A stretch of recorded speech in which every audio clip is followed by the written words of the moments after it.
Setiap hari setelah usia 70 adalah lemparan dadu. Tapi bagaimana jika kamu bisa memprediksi berapa hari yang tersisa? Lebih penting lagi, bagaimana jika kamu bisa mengubah peluang itu menjadi menguntungkanmu? Kebanyakan orang mengabaikan petunjuk halus yang diberikan tubuh mereka, baru menyadari terlambat bahwa masa depan mereka tertulis dalam tanda-tanda kecil sehari-hari. Para ilmuwan telah menemukan 7 indikator kunci yang bisa mengungkap apakah kamu berada di jalur untuk hidup panjang dan sehat, atau jika masalah diam-diam mulai mendekat. Kabar baiknya, begitu kamu mengenalinya, kamu bisa mengambil kendali. Terus baca karena salah satu tanda ini adalah peringatan diam yang sering diabaikan orang hingga terlambat. Jika kamu belum berlangganan, berlanggananlah dan aktifkan lonceng notifikasi agar tidak ketinggalan video apapun. 1. Kemampuanmu berdiri dengan satu kaki. Bayangkan ini, kamu sedang di acara keluarga yang ramai, dan seseorang dengan main-main menantangmu untuk berdiri dengan satu kaki, hanya untuk bersenang-senang, seperti flamingo yang berdiri anggun dengan satu kaki. Awalnya, ini terasa seperti tantangan konyol. Tapi bagaimana jika kukatakan bahwa tindakan sederhana ini bisa mengungkap petunjuk penting tentang kesehatan dan umur panjangmu di masa depan? Ternyata, kemampuanmu untuk bertahan dalam posisi itu selama 10 detik mungkin lebih berarti daripada yang kamu kira. Peneliti, termasuk dari Universitas Bristol, menemukan bahwa keseimbangan bukan hanya soal menghindari tersandung.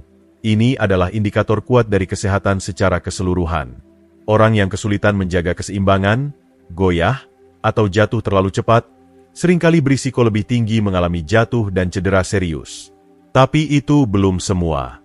Kurangnya keseimbangan juga terkait dengan penurunan kognitif, otot yang melemah, dan bahkan umur yang lebih pendek. Sebaliknya, mereka yang bisa bertahan stabil cenderung tetap tajam secara fisik dan mental lebih lama. Mari kita lihat Sari dan Nita, 2 wanita berusia awal 70-an. Sari selalu aktif. Dia berjalan cepat setiap hari, melakukan yoga, dan menjaga tubuhnya bergerak. Saat diminta mengangkat satu kaki, dia melakukannya dengan mudah. Ototnya kuat dan stabil. Nita, sebaliknya, telah melambat selama bertahun-tahun. Saat mencoba tantangan yang sama, dia goyah, mengayunkan tangan, dan meraih sofa untuk mencegah jatuh. Perjuangannya lebih dari sekadar momen memalukan. Ini adalah tanda bahaya. Keseimbangan yang buruk bisa menandakan kekuatan otot yang menurun, fungsi saraf yang melemah, dan koneksi otak tubuh yang semakin lelet. Kabar baiknya, kamu bisa memperbaikinya. Anggap saja keseimbanganmu seperti engsel berkarat, hanya butuh sedikit pelumas. Kebiasaan sederhana seperti berdiri dengan satu kaki saat menyikat gigi atau berjalan lurus dari tumit ke ujung kaki melintasi ruangan bisa memperkuat stabilitas. Penelitian bahkan menunjukkan bahwa latihan Tai Chi bisa mengurangi risiko jatuh hingga 43%. Jadi, uji dirimu, angkat satu kakimu. Bisa bertahan? Jika tidak, sekarang saatnya bertindak. 2. Kekuatan genggamanmu. Pernah berjabat tangan dengan seseorang dan langsung merasakan energinya? Jabat tangan lebih dari sekadar kesan. Ia menceritakan kisah mendalam tentang kekuatan, kesehatan, dan bahkan umur panjang. Genggaman yang kuat bukan hanya tanda percaya diri, itu adalah jendela menuju vitalitasmu. Ilmu pengetahuan mendukung ini. Studi besar yang diterbitkan di The Lancet menemukan bahwa kekuatan genggaman pada orang tua sangat mencerminkan kesehatan otot secara keseluruhan, sirkulasi, dan fungsi saraf. Genggaman lemah? Anggap saja seperti bohlam yang berkedip, energi yang meredup yang bisa menandakan kelemahan, mobilitas menurun, atau bahkan risiko kesehatan serius di masa depan. Mari kita lihat Rudy dan Wahyu. Keduanya berusia 78 tahun. Jabat tangan Rudy bisa memecahkan kenari. Dia tetap aktif sepanjang hidupnya, mengangkat beban ringan, membawa tas belanja, dan bahkan berkebun. Genggamannya tetap kuat karena dia rutin menantang ototnya. Wahyu, sebaliknya, kesulitan.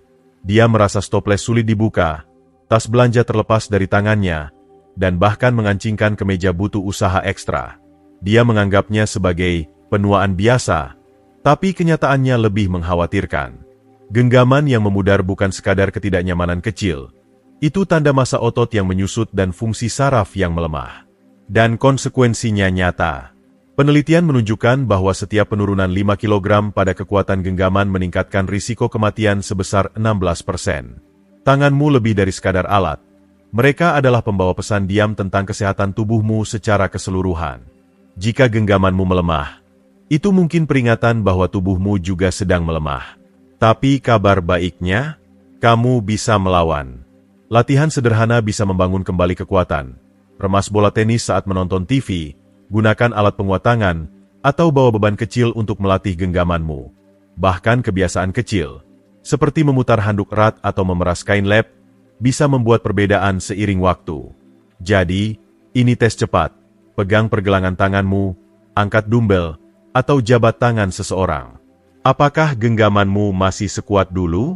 Seberapa baik kamu bertahan hari ini bisa mencerminkan berapa lama kamu akan bertahan hidup. Tetap bersamaku. Masih ada yang lain untuk dijelajahi. 3. Kecepatan berjalanmu. Sekarang, mari kita melangkah keluar. Seberapa cepat kamu berjalan? Bukan berlari cepat atau berjalan kencang. Hanya langkah alami sehari-harimu. Percaya atau tidak, kecepatan berjalanmu bisa menjadi prediktor kuat tentang kesehatan masa depanmu. Penelitian dari Universitas Pittsburgh menunjukkan bahwa lansia yang mempertahankan langkah cepat cenderung hidup lebih lama daripada yang melambat. Ini bukan tentang memecahkan rekor kecepatan atau balapan di trotoar. Ini tentang apa yang diungkapkan langkahmu, seberapa baik jantungmu memompa, seberapa kuat kakimu, dan seberapa efisien otakmu memproses gerakan. Ambil contoh Joko dan Fajar, keduanya 75 tahun. Joko biasa berjalan pagi. Langkahnya mantap dan pasti, iramanya alami, dan dia menyeberang jalan atau menaiki tangga tanpa banyak usaha. Kecepatan berjalannya menandakan tubuh yang terjaga dan berfungsi dengan baik. Fajar, sebaliknya, menyadari langkahnya melambat. Dia lebih sering berhenti, merasa tidak stabil di tanah yang tidak rata, dan kesulitan mengikuti teman saat jalan santai. Langkah lambatnya bukan hanya soal kenyamanan, itu peringatan. Studi menunjukkan bahwa kecepatan berjalan lambat terkait dengan risiko penurunan dini 20% lebih tinggi, seringkali menunjukkan otot yang melemah, tekanan kardiovaskular, atau bahkan penurunan kognitif. Anggap kakimu sebagai mesin tubuhmu. Ketika mereka bergerak baik, segalanya ikut berjalan. Tapi jika mulai macet, saatnya bertindak. Kabar baiknya, kamu bisa meningkatkan langkahmu dengan usaha sederhana. Mulailah dengan berjalan lebih banyak setiap hari. Targetkan langkah cepat dan penuh tujuan. Jika keseimbangan atau kekuatan jadi masalah, tambahkan latihan angkat kaki, squat, atau peregangan ringan untuk menjaga tubuh bagian bawah tetap aktif. Setiap gerakan kecil berarti. Jadi, periksa dirimu. Bagaimana kecepatan berjalanmu akhir-akhir ini? Apakah kamu merasa meluncur dengan mudah atau berjalan dengan susah payah? Jawabannya mungkin jadi dorongan untuk lebih banyak bergerak karena, pada akhirnya, gerakan adalah hidup. Semakin kuat langkahmu hari ini, semakin panjang dan sehat perjalananmu ke depan. 4. Pola tidurmu. Pejamkan matamu sejenak. Bagaimana tidurmu? Banyak orang melihat tidur hanya sebagai waktu istirahat, tapi itu jauh lebih dari itu. Saat kamu tidur, tubuhmu bekerja, memperbaiki jaringan, mengisi ulang sistem kekebalan, dan membersihkan sampah dari otak. Studi tahun 2021 yang diterbitkan di Sleep menemukan bahwa istirahat konsisten dan berkualitas tinggi setelah usia 70 sangat terkait dengan umur panjang, fungsi otak yang lebih baik, dan risiko penyakit yang lebih rendah. Tapi jika kamu kurang tidur, kamu bisa tanpa sadar mempertaruhkan kesehatanmu. Tidur buruk telah dikaitkan dengan masalah jantung, gangguan memori, dan sistem kekebalan yang lemah, membuatmu sulit melawan penyakit. Ambil contoh Surya dan Galih, keduanya di pertengahan 70-an. Surya adalah juara tidur. Dia konsisten dengan rutinitas, tidur 7 jam setiap malam. Dia bangun segar, penuh energi, dan tajam secara mental. Tubuhnya berkembang dengan konsistensi ini.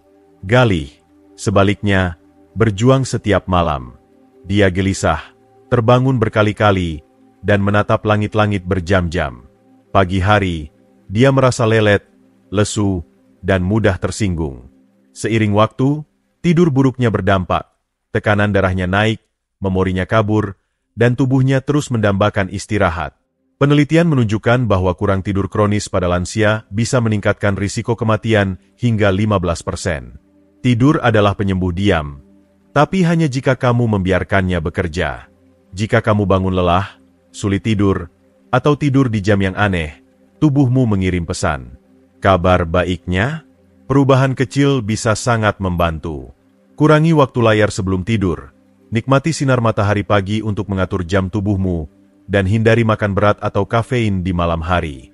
Rutinitas santai sederhana, membaca, peregangan ringan, atau pernapasan dalam juga bisa sangat efektif. Jadi, tanyakan pada dirimu, bagaimana perasaanmu saat bangun? Apakah tidurmu memberi energi atau membuatmu lelah? Mengutamakan istirahat bukan hanya soal kenyamanan, itu soal umur panjang, tidur nyenyak, dan kamu mungkin memperpanjang cakrawalamu selama bertahun-tahun. Jika kamu masih menonton video ini dan merasa pelajaran ini bermanfaat, silakan komentar 1 di bawah untuk memberitahu bahwa kamu masih bersamaku. 5. Selera makan dan kebiasaan makanmu. Apa yang ada di piringmu akhir-akhir ini? Setelah usia 70, makan baik bukan hanya soal rasa, itu adalah tali kehidupan. Selera makan dan pilihan makananmu bisa menentukan seberapa kuat, energik, dan tangguh kamu di tahun-tahun mendatang. Selera makan yang sehat dengan makanan seimbang menjaga tubuhmu berjalan lancar, otot tetap kencang, kekebalan kuat, dan energi stabil. Tapi jika nafsu makanmu memudar atau kamu terlalu sering makan makanan olahan rendah gizi, masalah bisa muncul. Menurut penelitian dari Institut Nasional Penuaan, kebiasaan makan buruk pada lansia meningkatkan risiko kelemahan, penyakit, dan bahkan penurunan kognitif secara signifikan. Lihat Mira dan Susi, keduanya 74 tahun. Mira masih suka memasak, mengisi piringnya dengan sayuran berwarna, protein rendah lemak, dan berbagai makanan kaya gizi. Dia menikmati makanannya, tetap aktif, dan punya energi untuk melakukan hal-hal yang dicintainya. Tubuhnya yang ternutrisi baik mendukung kemandirian dan vitalitasnya. Susi, sebaliknya, kehilangan minat pada makanan.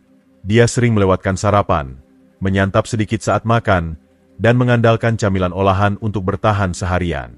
Beratnya turun, bukan sengaja, dan dia merasa lebih lemah dari sebelumnya. Ini bukan hanya soal pilih-pilih makanan, itu tanda bahaya.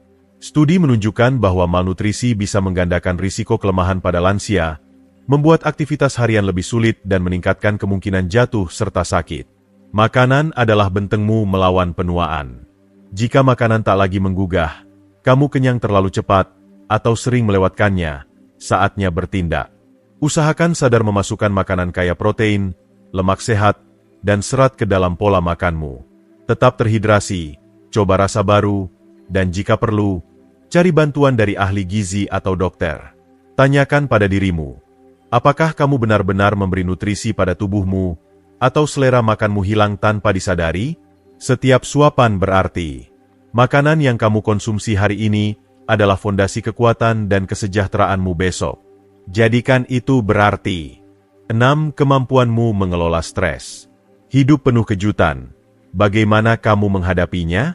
Stres tak pensiun saat kamu melakukannya. Dan setelah 70, itu bukan hanya beban emosional, itu bahaya kesehatan.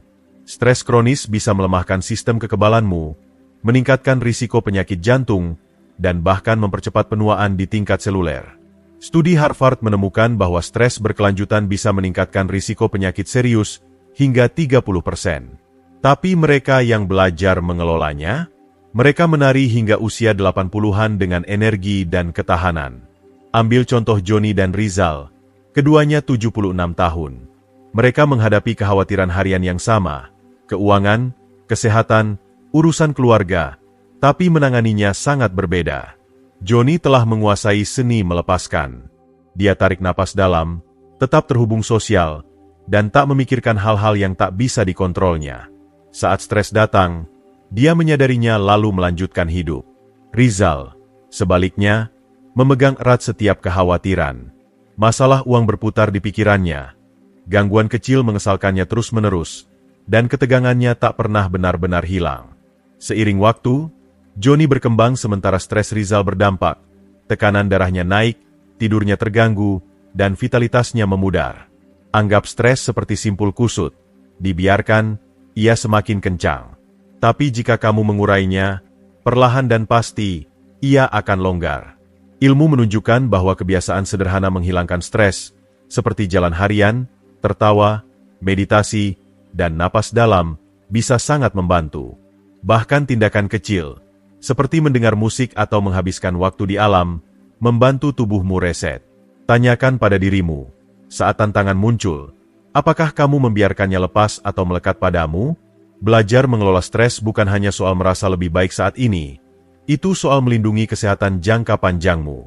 Pikiran yang lebih tenang hari ini bisa berarti hidup lebih kuat dan lama besok. Sekarang, mari lanjut. Nomor 7 mungkin akan mengejutkanmu. 7. Hubungan sosialmu. Siapa yang ada di sisimu? Hubunganmu dengan keluarga, teman, atau bahkan tetangga ramah yang menyapa, mungkin kunci tersembunyi untuk hidup lebih lama dan sehat. Penelitian selama puluhan tahun, termasuk studi jantung Framingham yang terkenal, menegaskan, ikatan sosial yang kuat bukan sekadar menyenangkan, mereka penting untuk umur panjang. Sebaliknya, kesepian seperti pencuri diam, perlahan mencuri kebahagiaan, melemahkan jantung, dan bahkan memotong tahun dari hidupmu. Temui Lucy dan Bunga. Keduanya 78 tahun. Lucy adalah definisi keterlibatan sosial. Dia ikut klub buku, menikmati makan malam keluarga, dan rutin mengobrol dengan teman. Dia memancarkan kehangatan dan energi. Bunga, sebaliknya, telah terisolasi. Telepon jarang berdering, harinya lebih sepi, dan rasa kesepian semakin dalam. Sementara otak Lucy tetap tajam dan stresnya rendah, isolasi Bunga menggerogoti kesehatannya. Studi menunjukkan bahwa kesepian meningkatkan risiko kematian dini sebesar 26%, setara dengan bahaya merokok atau obesitas. Anggap hubungan sosial sebagai jembatan kokoh, menghubungkanmu dengan tawa, dukungan, dan tujuan. Tanpa itu, retakan muncul, dan hidup jadi lebih rapuh. Tapi kabar baiknya, tak pernah terlambat untuk membangun ulang. Panggilan telepon sederhana, ngopi bersama, atau bergabung dengan grup hobi baru bisa memperkuat jaringan sosialmu. Jadi, renungkan sejenak. Apakah kamu dikelilingi hubungan yang bermakna, atau telah membiarkan hubungan itu memudar? Siapa dalam hidupmu yang mengangkat semangatmu? Rawat ikatan itu karena mereka lebih dari sekadar teman yang menyenangkan.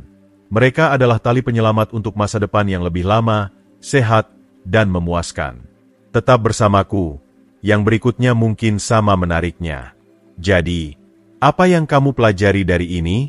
Keseimbangan, kekuatan genggaman, kecepatan berjalan, tidur, kebiasaan makan, pengelolaan stres, dan hubungan sosialmu semuanya menyimpan petunjuk kuat tentang kesehatan dan umur panjangmu di masa depan. Perubahan kecil hari ini bisa membawa besok yang lebih kuat, sehat, dan bersemangat. Sekarang, aku ingin dengar pendapatmu. Apa satu hal dari video ini yang paling menarik perhatianmu? Kebiasaan apa yang akan kamu mulai praktikkan dalam hidup sehari-hari? Bagikan pikiranmu di kolom komentar. Aku baca setiap satu. Dan jika kamu merasa video ini membantu, jangan lupa beri suka, bagikan, dan berlangganan saluran YouTube kami untuk lebih banyak kebijaksanaan tentang penuaan sehat dan bahagia. Sampai jumpa di video berikutnya.